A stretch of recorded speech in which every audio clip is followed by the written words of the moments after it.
Black Christian pastors, Roman Catholic reverends, CIA informants, and the United States Army were all co-conspirators against the United States government and won.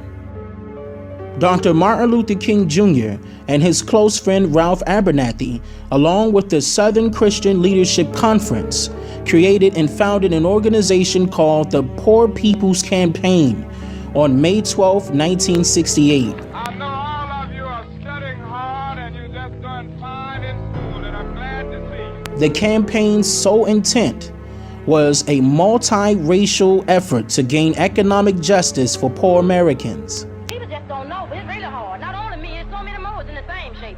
I'm not the only one. There's just so many of us right around that don't have shoes, clothes. They're naked and hungry. Part time, you have to cook your and pinto beans morning, down and stuff. They don't know where they'll get a good meal.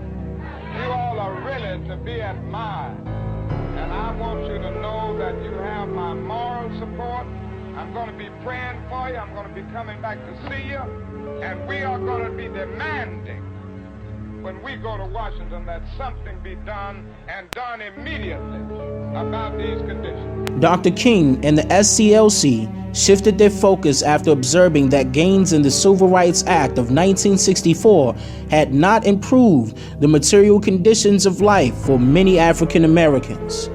At the very Many people have stated that this is the lecture that led to his assassination in April 1968, the same time that was supposedly set for the Poor People's Campaign to go to Washington, D.C. So the organization that mobilized it was essentially decapitated and thrown into chaos about 3 weeks before it was supposed to happen. Once the Civil Rights Act was completed, the government was through dealing with consciously knowledgeable African Americans like Dr. King. There was never any interest by the government in reconstructing the economy for the benefit of the poor. That is considered to be a big no-no in the United States. This is a capitalist society. It is built on inequality and adversity in many ways. I want to show you a little 3-minute clip of the minister that Dr. King was going by his house for dinner. He was due at 7, but they had to move it up because 7 would be a little too dark to shoot somebody. So they moved it to 6 o'clock. 2 years ago at a press conference in Memphis, I get a call. And they say, so-and-so is thinking about killing so-and-so, so-and-so. I said, what? Well, he said something at a press conference, said, put him on the phone. I said, whatever you do, get that film. Because once NBC realized what this brother had slipped and said, we will never get our hands on the film. What you're fixing to see now went into the evidence in the King trial where they brought a wrongful death suit, and I'll explain that to you quickly in a minute. But what you're fixing to witness now is the man who came by to get King to take him to dinner. And 30 years later at a press conference, he slipped because God do baffle your mind sometimes. Some of the activities are geared especially for the young who did not have a chance to get the feel or to know what the civil rights movement actually was about. Even as they marched, now they could have stopped in a hotel, but when you think about marching from Memphis to Jackson or Jackson to Memphis, there were no hotels. You stayed in churches, you stayed in people's homes, and that's how we got over, that's how we got through. The struggle was a spiritual struggle. You couldn't pay people to do what we had to do. You couldn't pay people to stand before mad dogs and fire hoses and billy clubs and cattle prods. It was strictly a spiritual and moral movement. So we wanted that dimension to be in the pilgrimage to Memphis. We will revisit the mountaintop speech site. That's the Mason's Temple, where Dr. King made his last address, which he almost didn't make, because the night that we were having that rally, there were tornado warnings, and he was behind on the Poor People's Campaign. And he said, you guys go on over and have the rally. I'm going to stay at the motel and work on the Poor People's Campaign. when we got there and Dr. Abernathy walked in and Jesse Jackson walked in and I walked in and others, people started clapping because they thought Martin was behind us. And so Ralph's preacher said to him, this is not our crowd. And he went to the phone and called Dr. King. And any of the marches that we had in those days, you have an opportunity to bring the children and bring the family and march with us. And when I finished sharing with them the last hour of Dr. King's life, a hurry. But that gave me the wonderful privilege of spending the last hour on earth. 3 preachers in a room, Abernathy, King, and Kyle. And we spent that last hour together in room 306 at the Lorraine Motel. The press is always curious, and writers, what went on? What did you talk about? I say, we just talk preacher talk. What preachers talk about when they get together. Y'all pay Revivals and all what that. you're fixing to hear now. About 5:45, we walked on the balcony, and he was talking to people in the courtyard. He stood here and I stood there. Only as I moved away, so we could have a clear shot, the shot rang out. Thank you. I turned around and then knocked him back on the balcony. Only as I moved away, so we could have a clear shot, the shot rang out. Only as I moved away, so we could have a clear shot, the shot rang out. Thank you. I turned around and then knocked him back on the balcony. Listen. Oh. Wait, listen. Listen.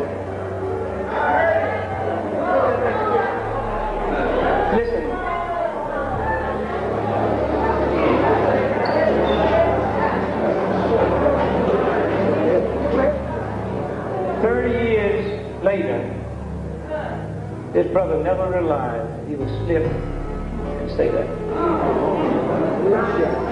Do you know what happened when you sitting in a jury room about a conspiracy and this piece of film is introduced?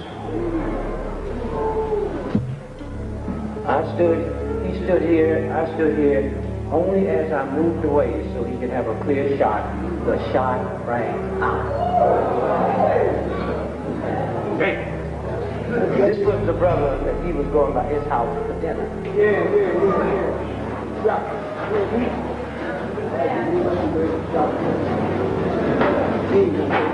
Now, to my brother Matty, you will have a copy of this tape. I'll get it back to you. And what you should do is make copies. See to it, because this is a very valuable. And y'all need to send this tape to people all over this country.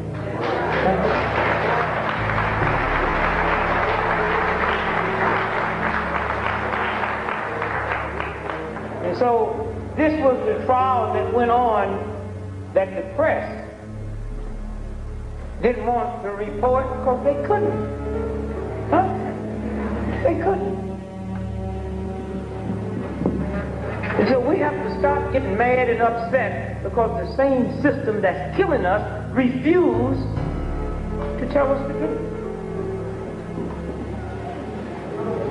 You have to use your own God-given intelligence. If we was all over in Germany today walking down the street and we see this big old building and it's named after Adolf Hitler, you don't have to be too smart to realize something evil is going on inside that building. But how come you don't understand that when you walk down in Washington, D.C. and see that big old brand new FBI building named after J. Edgar Hoover? How come we don't know something evil is going on inside that building? Let me briefly tell you some of the things that you overheard. The trial should have lasted a day and a half. It lasted 30 days. The black press in Memphis didn't even show up.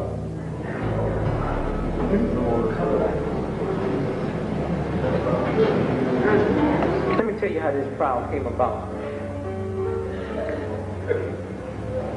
About 6 years ago, a white man named Lloyd Jarwin, who probably, now this is just my philosophy, who probably was told they're fixing to blame the King murders on you. So he went to ABC, and they did a whole session with him, telling them how he was involved and what the conspiracy and who it was. And then they never ran it. So now he's running for his life. So he goes to the king family. And he tells them the same thing that he told ABC. He tells them 3 times, and the 4th time, Andy Young. And they filmed it, they taped it. And he said, I was given $100,000 by Frank Liberto, who was the mafia puppet who ran Memphis for the big mafia boys out of New Orleans. So it was Frank Liberto, he said, that gave him $100,000 to set up the whole mechanism for killing King. In the building right behind the Lorraine Hotel with the courtyard bumped into, Lord Jarvis had a restaurant called Jim's Grill. He also said that at the first meeting, here's who was there, so-and-so was there, so-and-so was there. And let me tell you, there was some black folks there too.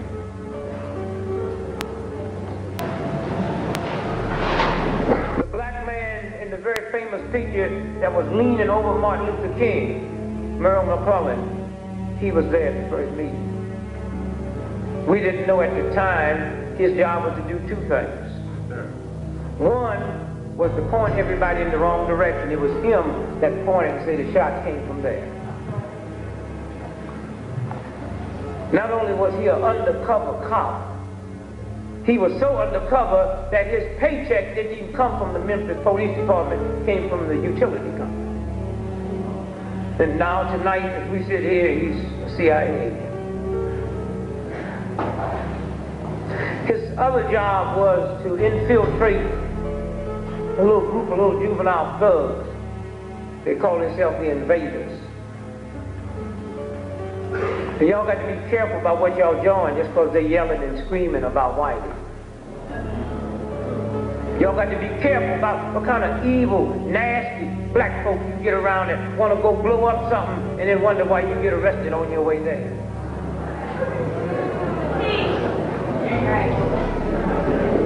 Martin Luther King was preparing for the Poor People's March in Washington, D.C. Yet many senators and many Congress people said, we don't think he should come here because we are afraid of the amount of violence that will be created. Martin Luther King's answer to that was, I've led demonstrations, there's been violence, but it wasn't on our side. It was people attacking us. Now, if I'm going to be blamed for that, then there's something wrong. So they decided that they would create a violent situation.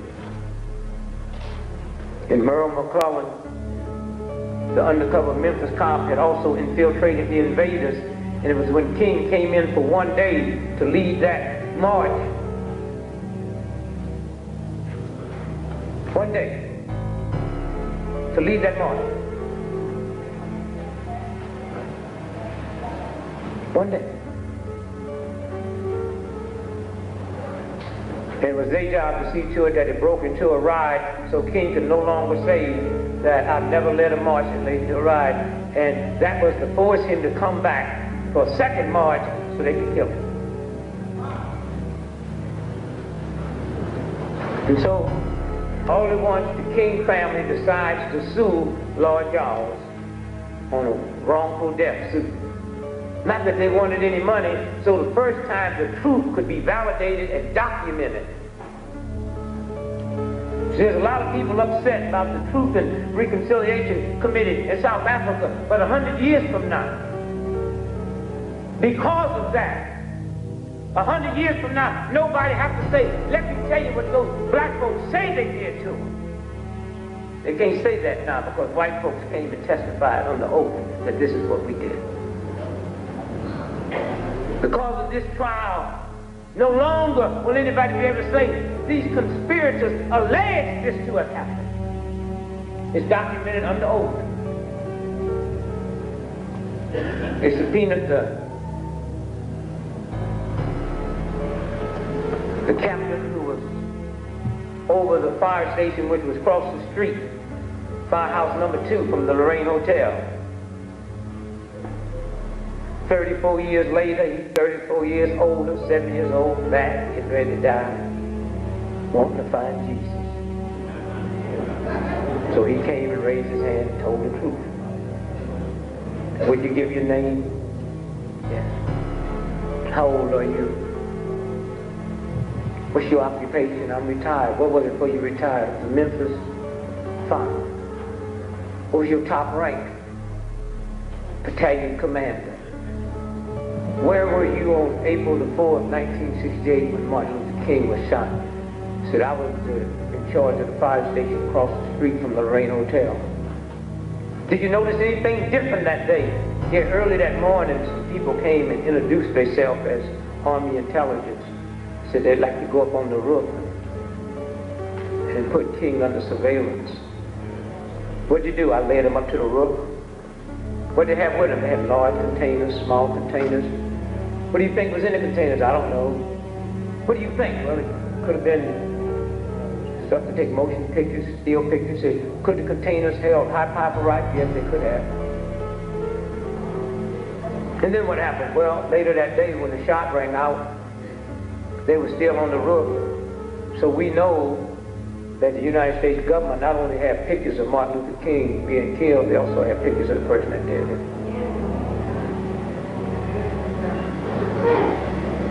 He said, but then what happened? He said, then I rushed across the street and ran up the steps where King was laying on the ground, and I helped put him on the stretcher. He said, did you get to see the wound? Say, yes. Would you describe it to the jury? Say, the wound was going up, which means he had been shot from down here, not up there.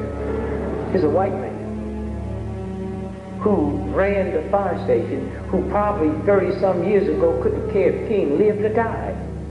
He's a white man sitting there saying to 6 blacks and 6 white jury that, yes, I saw the wound and the wound went this way. And the next one to testified that he interviewed people from military intelligence, the 111, the 209. The 209 is so vicious, they were scared of CIA.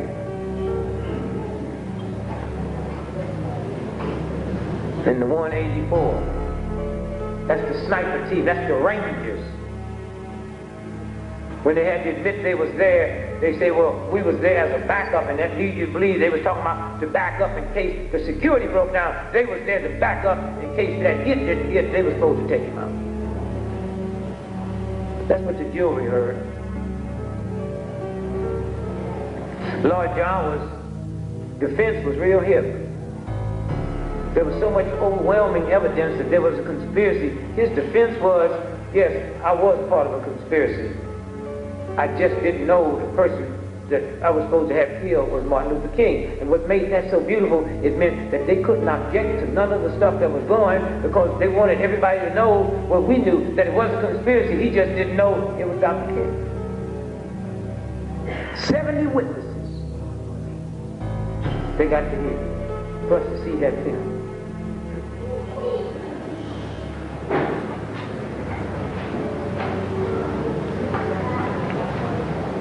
They got to listen to Earl Clark's wife. Who was Earl Clark? Well, when the shot rang out, the dude who shot took the rifle and gave it to Lord Jawas, and he took it through the back of his restaurant window, and then he jumped over a concrete embankment, and there was a black cab driver, Paul Butler, cab 58. He heard the shot. He didn't know King had been hit. He got out the cab to see what happened, see this white man jumping over this concrete embankment. So he followed him around the corner and watched him get into a police cruiser. That man who shot King was Earl Clark, Memphis cop. Dead now. But they subpoenaed his wife. He came to defend the good name of Earl. My husband couldn't have done that because he was homesick all that day. At what time did he find out Dr. King had been shot? Well, he found out over his police radio. And then what happened? He realized how serious it was that he had to go in. And then what happened? Well, all of his uniforms was in the cleaners. So I had to go get his uniforms out. Miss Clark, you aware what time Dr. King was shot? Oh, I think it was a little bit after 6 o'clock. Miss Clark, are you aware that the cleaners closed at 5? That's what the jury heard. Huh? That's what the jury heard.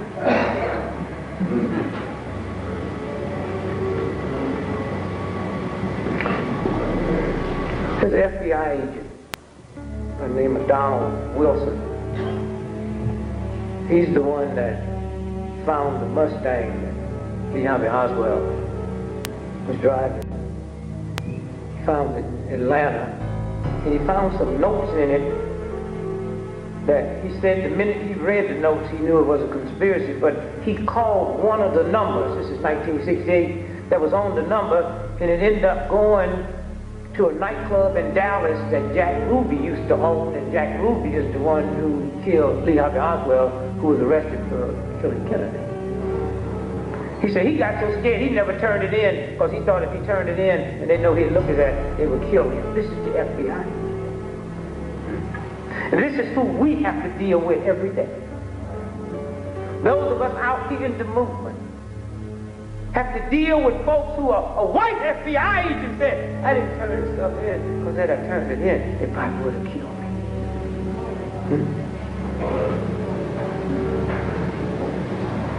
That's some of the things they heard at the trial. Just to set the record straight, James L. Ray never confessed to killing King. He pleaded guilty. There's a difference. If a cop grabbed me and said, I'll kill all your granddaughters if you don't say you took that purse, plead guilty. A confession means you have to know some of the intricate details that nobody else knows but the police who was there investigating it and the person that did it. He never confessed. This document went into the records.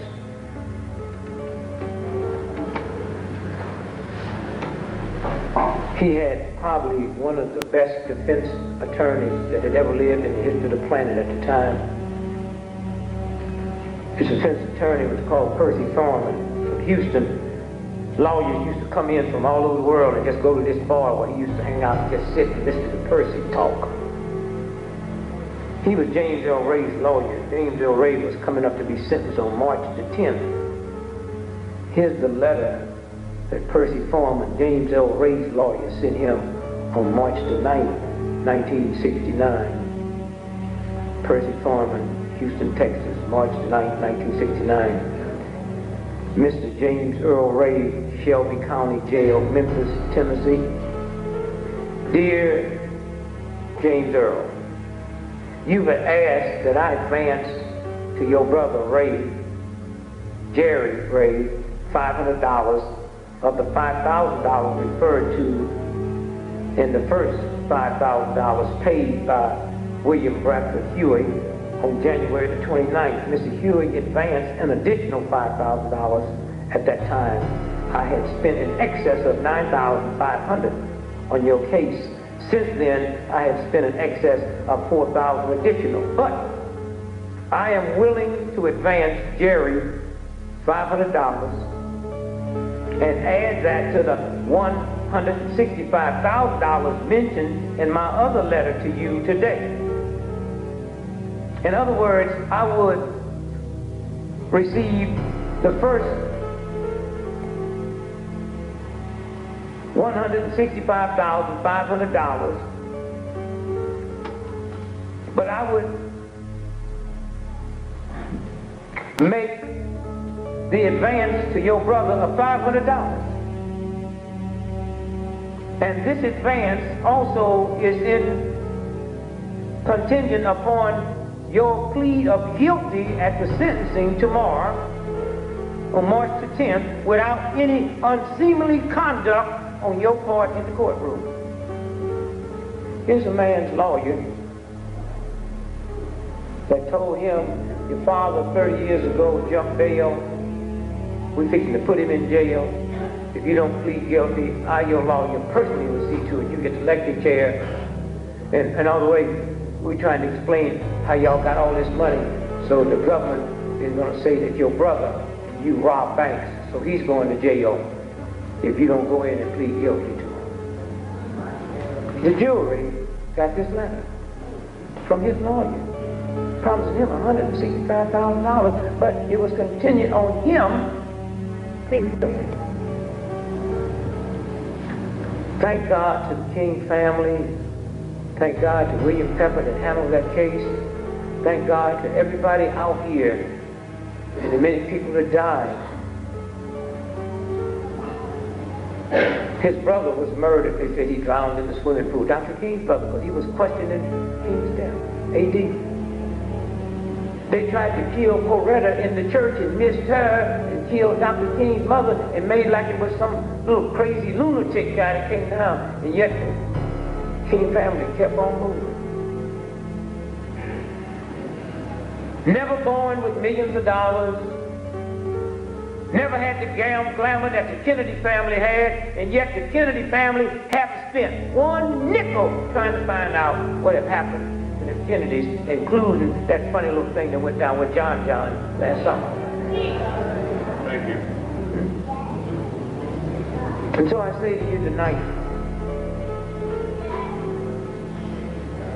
make no doubt about it, we are in one of the most evil, nasty, vicious, insane, ungodly, unethical systems that's ever existed in the history of the planet.